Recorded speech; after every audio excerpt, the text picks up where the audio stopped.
Ça fait 4 ans que vous nous faites honte. Vous en avez pas marre là?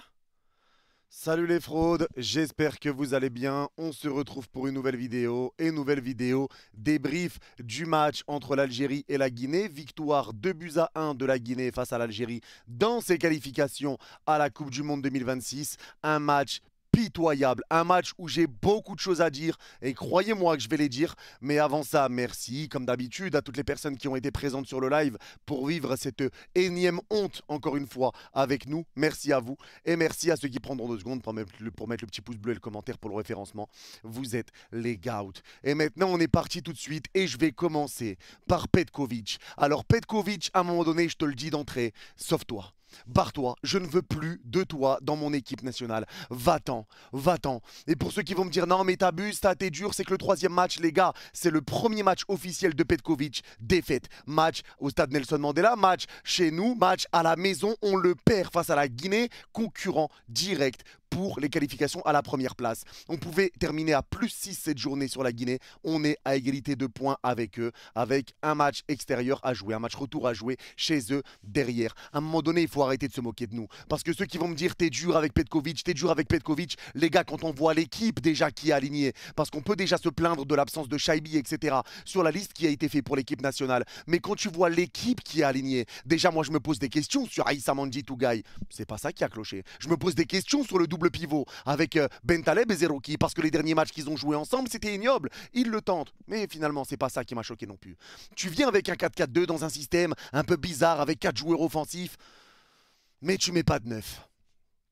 Tu mets pas de neuf et c'est ce qu'on a vu tout de suite sur le terrain. Parce que sur le terrain, bizarrement, j'ai trouvé une bonne défense algérienne. J'ai trouvé un bon double pivot avec Zerouki et Bentaleb. J'ai trouvé que c'était plutôt cohérent, que c'était plutôt à l'aise. Atal fait un très bon match. J'ai trouvé un Aïssa Mandji excellent ce soir. Il nous a sauvés à pas mal de reprises. J'ai pas trouvé un mauvais défenseur ni un mauvais milieu de terrain et spécialement mention à Bentaleb qui j'ai trouvé vraiment bon également ce soir. Mais en tout cas, dès qu'on perdait la balle, tu sentais qu'il y avait des joueurs qui revenaient se placer, que personne n'était tout seul, que t'étais aidé, tu sentais quelque chose. Maintenant, la Guinée, et là je vais le dire très sincèrement, la Guinée n'était pas non plus dans un jour où ils ont essayé de te faire mal. La Guinée restait derrière, essayait de te contrer. Il n'y a pas un moment où la Guinée est venue à essayer de t'attaquer avec 6 joueurs dans la moitié de terrain algérienne. C'est pas arrivé. C'est pas arrivé. Parce que la Guinée ne voulait pas se découvrir. Parce qu'un nul, ça allait. Un nul, ça allait, c'était pas un drame. Ce qu'il fallait, c'était pas perdre si tu récupérais le nul. Mais au final, ils arrivent à te taper. Ils arrivent à te taper.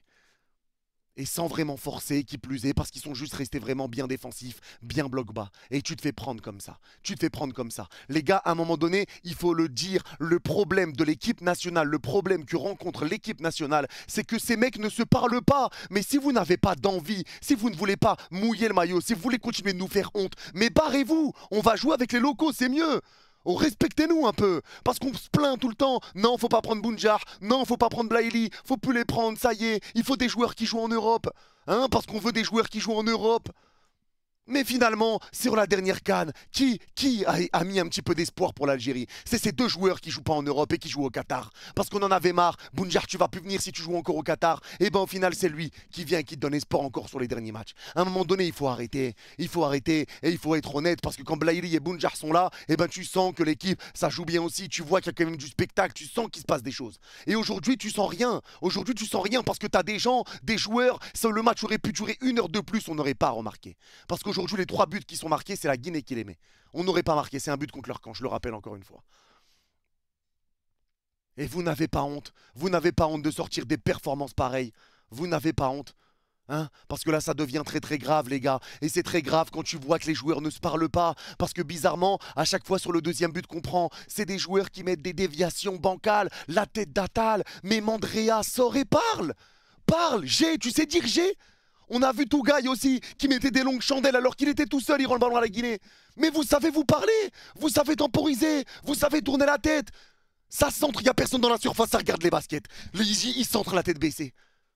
Oh, réveillez-vous un peu, réveillez-vous, réveillez-vous. Vous êtes des joueurs de football ou pas? Vous êtes des joueurs de football ou pas? Oh, je me pose la question parce que ça devient inquiétant. Ça devient inquiétant. On est les pitres d'Afrique. Vous nous tapez la honte depuis 4 ans. Ça fait 4 ans qu'on se tape la honte. On n'est pas qualifié sur la CAN 2021. On ne se qualifie pas pour la Coupe du Monde. On n'est encore pas qualifié pour la dernière CAN. Et les 2 dernières CAN, si tu combines les points sur les 2 dernières CAN, eh ben t'es toujours pas qualifié pour les 8e. Mais vous êtes sérieux ou quoi? Mais remettez-vous en question un petit peu. Remettez-vous en question, parce que c'est grave. On a des joueurs qui se parlent pas et qui veulent pas s'aider. Et au final, Atal, bah, il dévie la tête parce que personne lui parle. Mandrea veut pas sortir. Tu prends une demi-volée sur un angle fermé, à l'angle droit de la surface. Allez, à terre et Mandrea la sort pas. Hein, Mandrea, avec tout le respect, il faut arrêter les conneries, toi aussi. Faut arrêter les conneries, parce que vraiment, l'absence d'Emborhi, moi, ça commence vraiment à me faire très très mal. Parce que vraiment, Mandrea, non, t'es inquiétant. Sur la frappe, là, me dites pas que Mandrea peut rien faire. Non, non. Il se couche très tard, il fait une faute de main. Bah. Qu'est-ce que tu veux que je te dise, moi? Qu'est-ce que tu veux que je te dise? Et au final, parce que là, on va arriver sur quand même le vif du sujet, le gros problème qu'on a rencontré, eh ben, ça a été les attaquants Brahimi, Gouiri, Bounjah, Benzia. Bounjah, c'était pas Bounjah, pardon, c'était Benrahma.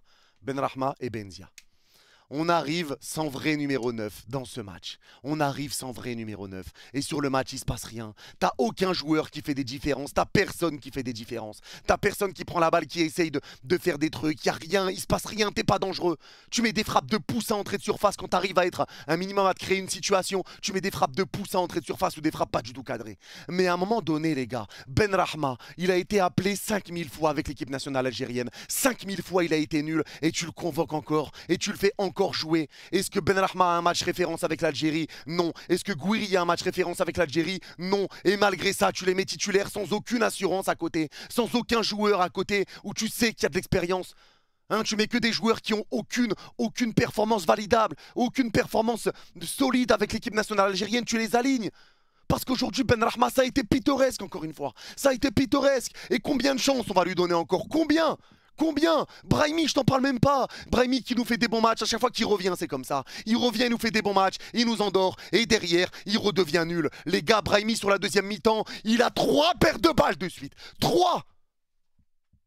Tu peux perdre une balle, pas 2. Mais alors 3. Sur la même action, tu perds 3 fois la balle. Et ça donne une contre-attaque et la Guinée ouvre le score là-dessus. Les gars, à un moment donné, faut arrêter de se foutre de nous. Faut arrêter de se foutre de nous. Brahimi nous a endormis, t'as été 0. Benrahma, tu n'as servi à rien, même si c'est grâce à lui que le but se ramène. Mais pour moi, c'est vraiment plus la passe de Bental. Et ben la passe est exceptionnelle. Parce que derrière lui, il frappe la barre et c'est un CSC.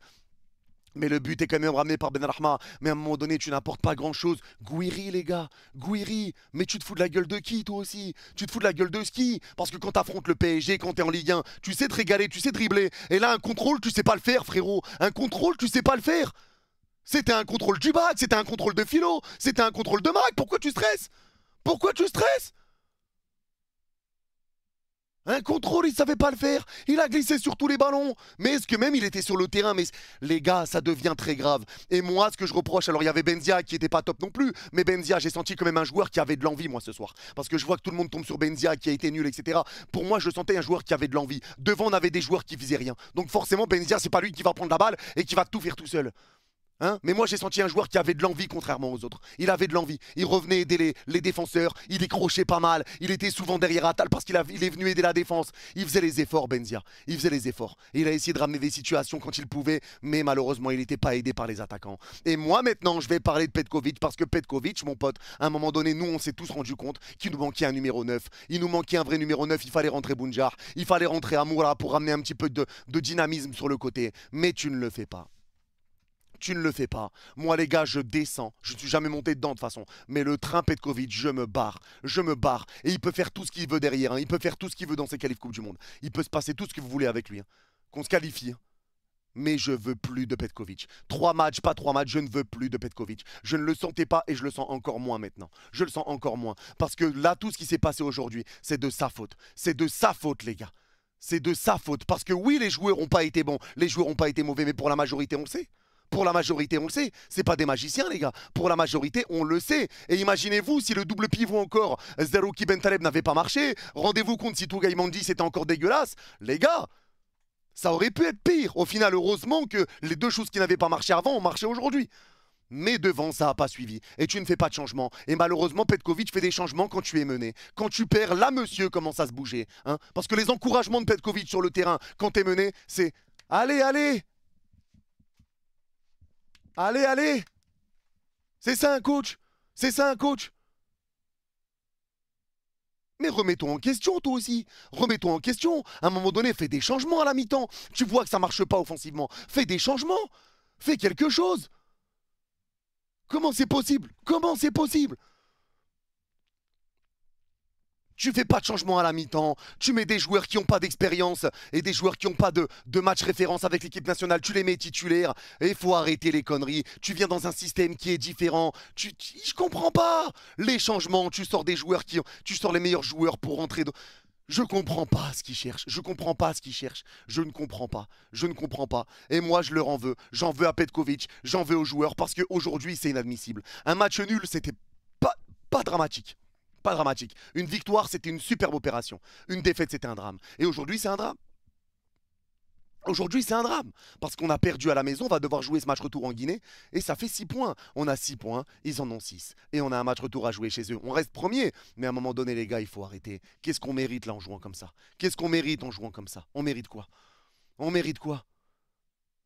Franchement, les gars, qu'est-ce qu'on mérite? Qu'est-ce qu'on a fait aujourd'hui? Mais il faut arrêter. Il faut arrêter. Si vous n'avez pas envie, barrez-vous. Les supporters algériens qui seraient rentrés sur la pelouse auraient eu plus d'envie que vous. C'est quoi ça? Les dernières minutes de jeu, tu laisses la balle à la Guinée, t'es pas dangereux. Tu te fais des passes de merde. Tu tentes je sais pas quoi et l'occasion de Bounjar sur la récupération d'Amoura qui fait une très belle entrée. Et la passe, Bounjar a plus qu'à la pousser au fond, mais Bounjar là. Mais une frappe molle, il a pas vu qu'il y avait un joueur dans son dos qui tacle et qui lui... Oh là là. C'est grave, c'est grave. Et moi, j'en ai marre, les gars. Franchement, là, vraiment, les gars, hein, éloignez-vous pour ceux qui sont cardiaques, éloignez-vous. Éloignez-vous de cette équipe nationale. Parce que franchement, ce qu'ils sont en train de nous faire vivre, c'est un calvaire. Ils sont en train de nous faire vivre des moments dégueulasses. Et j'imagine même pas si on perd lundi contre l'Ouganda. Mais aujourd'hui, je suis très déçu. Je suis très déçu d'un Amin Gouiri. Je suis très déçu d'un Ben Rahma. Je suis très déçu d'un Benzia. Je suis très déçu d'un Brahimi. Il faut arrêter tout ça. Il faut arrêter. Et ce qui me dégoûte, c'est parce que finalement, défensivement, ça allait, le milieu de terrain était cohérent, t'avais quand même des situations, t'avais quand même la balle, mais t'en as pas fait grand-chose parce que tes attaquants servaient à rien. Tes attaquants servaient à rien. Ben Rahman ne s'est pas dribblé, Gouiri n'a fait que glisser sur la balle, il a rien apporté, Gouiri. Il faut arrêter les conneries à un moment. Il faut arrêter, il faut arrêter. Hein, parce que si vous avez la grosse tête parce que vous jouez en Europe, eh ben cassez-vous. Cassez-vous. Cassez-vous, je le dis encore une fois les gars, mais ça c'est une réalité. Parce que quand on dit oui, on veut que tous les joueurs de l'équipe nationale jouent en Europe pour l'expérience, pour le talent, mais en équipe nationale, ils puent la merde. Qu'est-ce que ça change? Les joueurs qui sont bons jouent au Qatar, Blairi, Bounjah. Je le répète encore, c'est les joueurs qu'on ne veut plus de, les joueurs dont on ne veut plus, qui sont meilleurs que les joueurs qu'on veut. C'est quand même très grave d'en arriver là. C'est quand même très grave. Les gars, posons-nous les bonnes questions. Posons-nous les bonnes questions. Pourquoi quand Gouiri est bon en club, dégueulasse avec l'équipe. Ben Rahma bon en club, dégueulasse avec l'équipe. À un moment donné, il faut arrêter. Hein, et Petkovic qui fait pas de changement, il fait pas rentrer Benasser. Mais pourquoi Benasser joue pas déjà? Pourquoi Benasser joue pas? Pourquoi tu mets pas un vrai neuf? T'es aveugle, je sais pas, tu te rends pas compte de quoi? Pourquoi tu changes de système avant de jouer cette équipe? Pourquoi tu réagis pas? Pourquoi tu réagis quand on est mené? Mais c'est grave quand même. C'est grave les gars. On se rend pas compte, c'est grave. Mais on va accepter ça jusqu'à quand? Parce que là, tout est relancé et moi, j'en peux plus, j'en peux plus. À chaque fois, je regarde mon équipe nationale, je la regarde jouer et il se passe rien et c'est dégueulasse. Mais honte à vous, honte à vous, honte à vous. Vous êtes des merdes. Voilà ce que vous êtes des merdes. Vous êtes des merdes. Hein, aucune envie, rien. Honte à vous. C'est honteux. C'est honteux. Vous nous faites honte. Et c'est à nous que vous tapez la honte tout le temps. C'est à nous que vous tapez la honte. Honte à vous. Ah, ça y est, les gars, je sais même pas quoi dire d'autre, je peux rien ajouter. Dites-moi en commentaire ce que vous en pensez, est-ce que vous êtes, est-ce que vous en pensez de ce qui s'est passé, est-ce que vous êtes, vous comprenez, et je sais pas, dites-moi les gars, dites-moi, parce que là, moi, ça me dégoûte. Ce qu'on a vécu aujourd'hui, ça me dégoûte, ce coach me dégoûte, quitte ma sélection, va-t'en, ne reviens jamais, barre-toi, merci beaucoup, et merci pour rien d'ailleurs, merci pour rien, mais... Ah, j'en peux plus, franchement, j'en peux plus de vivre tout ça, j'en peux plus. Bref, c'est la fin de ce débrief, merci à tous de l'avoir suivi. Dites-moi en commentaire ce que vous en avez pensé, vraiment, parce que là, franchement, moi, j'en peux plus, les gars, j'en peux plus, je suis à bout. Je suis à bout, c'est trop, c'est trop. Prenez soin de vous. Bye bye.